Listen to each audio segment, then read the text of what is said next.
Hola a todos. Voy a intentar hacer unas pequeñas cápsulas de a ver si 15 o 20 minutos para poder pues ayudarles a las explicaciones de lo que van a estar estudiando y leyendo. Vamos a empezar con lo que es el derecho medieval. Lo primero que hay que entender es que del año 800, este año en que Carlomagno es coronado emperador del Sacro Imperio Romano Germánico, al año 1000 aproximadamente, ocurre un periodo de empobrecimiento brutal de la sociedad medieval. Cuando el imperio carolingio se desmembra, 842, se parte en tres con el Tratado de Verdún y se divide el gran imperio carolingio entre los tres nietos de Carlomagno, Luis el Germánico, Lotario y Carlos el Calvo, que quedan con Francia, más o menos lo que sería Alemania, y parte de lo que sería el norte de Italia, Suiza y parte de Austria, etcétera. Esta desmembración va a provocar el abandono paulatino de las instancias, digamos, de gobierno, porque va a llegar la segunda oleada de invasiones que ahora procederá de Escandinavia y que son la de los vikingos o normandos.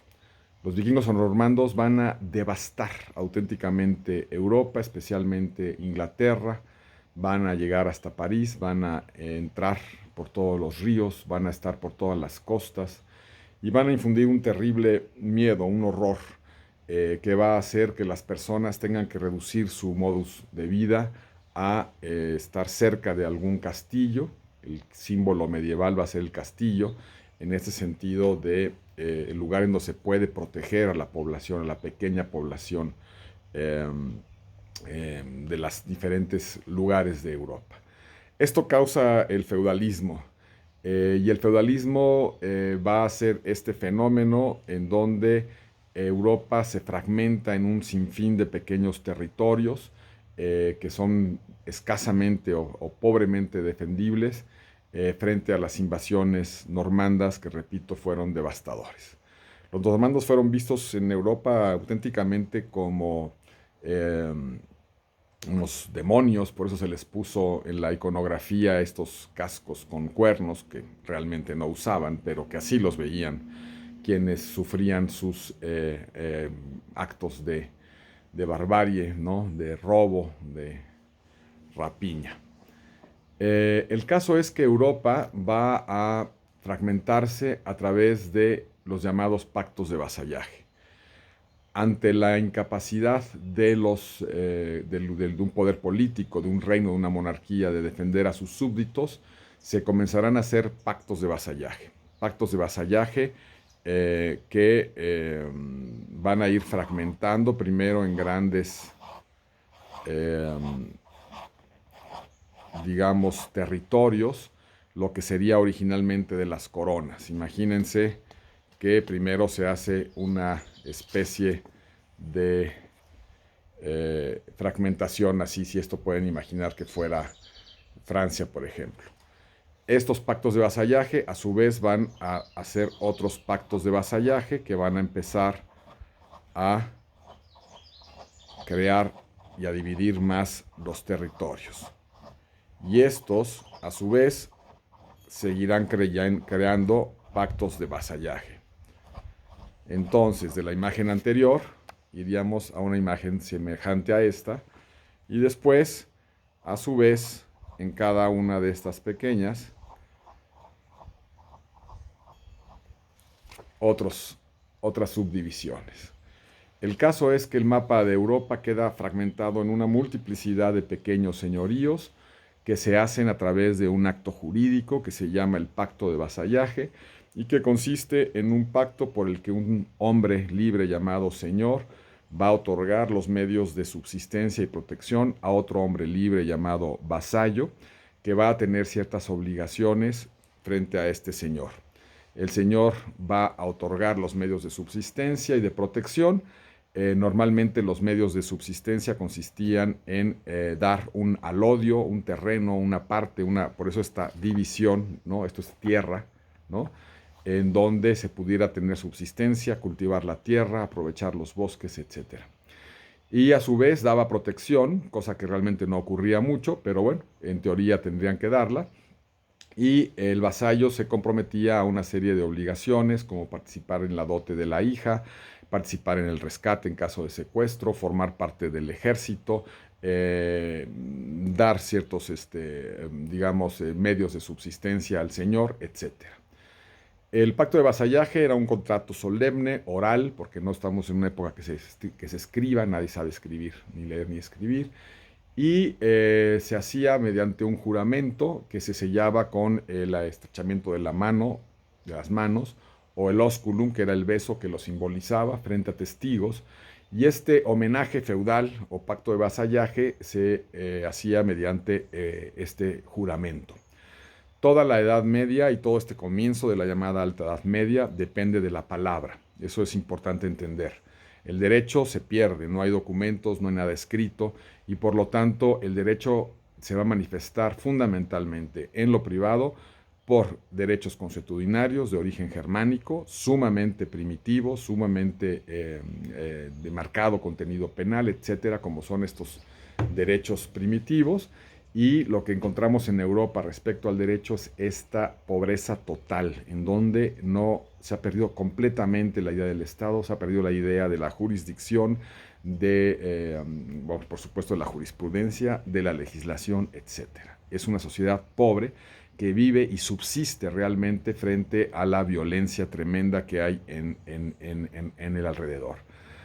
Prácticamente se pierde el comercio, las ciudades se pierden, no hay movilidad humana y, repito, insisto, todo depende de la palabra. La tierra se defiende con la palabra, los derechos se defienden con la palabra y por lo tanto es importantísimo decir la verdad. Uno de los delitos más graves de la Edad Media es el perjurio, es decir, el jurar con falsedad, el decir una mentira. Pero claro, en este mundo en donde no hay documentos, donde las pruebas son muy escasas, pues llegamos a un primitivismo pues anterior a la época que estudiamos de los griegos. Y el derecho de alguna manera va a depender de esta defensa que se haga de la palabra por medio de la espada. Al no haber pruebas, se da un marcado fuerza a las pruebas de las confesionales y de las testimoniales, y la palabra se tiene que sostener con la espada.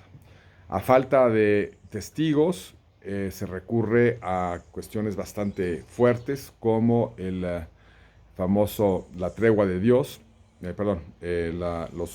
prueba de Dios o las ordalías, que son estas pruebas que se ponían para ver quién tenía razón. Se le metía a una gente, por ejemplo, 4 minutos en el agua y si no se ahogaba, pues que decía que tenía la razón y si sobrevivía, pues era que Dios lo había perdonado. Y entonces tenía la razón. Así también se hacían pruebas con el fuego, etc. Y si no, se recurría al famoso duelo judicial, en donde la verdad se obtenía mediante una pelea, en donde el que sobrevivía era el que tenía la razón. Hay un magnífico libro llamado La verdad y las formas jurídicas de Michel Foucault, que les recomiendo muchísimo leer y que habla de estas cuestiones. La violencia entonces impera en esta sociedad medieval, en esta sociedad de subsistencia, donde hay una economía en donde se produce únicamente lo que da la tierra, entonces se come muy mal, se hacen los propios vestidos ahí, en fin, hay una verdadera pobreza. Esta situación del más grave feudalismo va a durar aproximadamente 2 siglos, desde digamos la caída más o menos del Imperio Carolingio 840 hasta el año 1100-1150. Cesarán en este periodo las invasiones normandas. Los normandos al final regresarán a su tierra. Hay pocas fundaciones, hay la fundación importante que se le otorga a Rolón, uno de los líderes normandos, que formará el ducado de Normandía, quizás el ducado más poderoso de Francia en esta época y el reino de Sicilia. Fuera de estos establecimientos, los normandos simplemente hicieron rapiña y regresaron a sus tierras en Noruega, en Suecia, etcétera. Al cesar las invasiones, lo que no va a cesar es la violencia. Y en vez de ahora esperar al enemigo de fuera, el enemigo va a ser el vecino.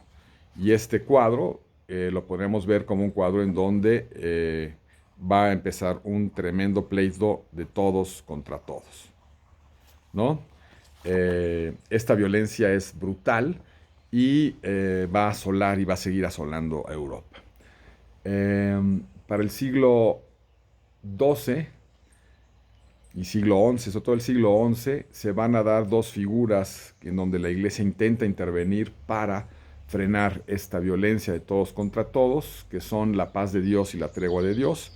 La paz de Dios determinada en un concilio hacia la segunda mitad del siglo XI, en donde se prohibía atacar a ciertos objetos y a ciertas personas. No se podía atacar a mayores, a mujeres, a monjes, a clérigos, no se podía atacar a los molinos, no se podía atacar a los almacenamientos de granos y una serie de cuestiones.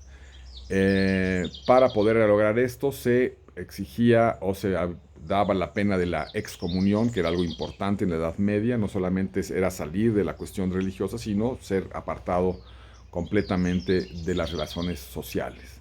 La paz de Dios tuvo cierto efecto y tuvo cierta utilidad ante una Europa que no tiene poderes políticos, que están todos fragmentados, como vimos en el mapa, un poder político que no puede imponer pues, la función básica del Estado, que es la seguridad.